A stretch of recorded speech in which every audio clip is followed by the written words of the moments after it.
देखें ये देसी अंडे, ये 3 देसी अंडे हैं जो ये मेरी घर की मुर्गियां हैं, इनसे हम लेते हैं। और ये वलायती अंडा जो बाज़ार से मिलता है। अच्छा, अक्सर लोगों को ये गलतफहमी होती है कि देसी अंडे जो हैं उनमें ज़्यादा न्यूट्रिशन होती है और इसके अंदर वलायती अंडे के अंदर कम ग़िज़ाइयत होती है, लेकिन ऐसा नहीं है। साइंस ये बात प्रूव करती है कि देसी अंडे और वलायती अंडे दोनों के अंदर 5 इंपॉर्टेंट जो ग़िज़ाई अज्जा हैं वो बराबर होते हैं। Vitamin D, iron, calcium, omega 3 fatty acids इनमें बराबर होते हैं। इसके अलावा विटामिन B12 जो है वो भी देसी अंडे और वलायती अंडे में बराबर है। तो फिर फ़र्क किस चीज़ का है?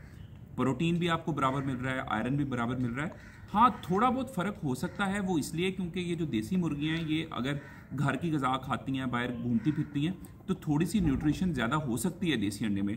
लेकिन आपको दोनों में से जो भी अंडा अवेलेबल है आसानी के साथ, जो आपकी जेब इजाज़त देती है, रोज़ाना अंडा ज़रूर इस्तेमाल करें। ये ब्लड प्रेशर के मरीज़ों के लिए, शुगर के मरीज़ों के लिए और उन लोगों के लिए जो वर्जिश करते हैं और अपनी पट्ठों को मजबूत बनाना चाहते हैं और मोटापा कम करना चाहते हैं। अंडे से अच्छी ग़िज़ा कोई नहीं है। हर बंदे की ग़िज़ा में रोज़ाना अंडा ज़रूर शामिल होना चाहिए। जर्दी 1 अंडे की ज़रूर खानी चाहिए आपको। कम से कम 2 अंडों की आपको सफ़ेदी इस्तेमाल करनी चाहिए। अगर ये मैसेज अच्छा लगा है तो कमेंट्स में यस लिखें, चैनल को सब्सक्राइब करें। Thank you.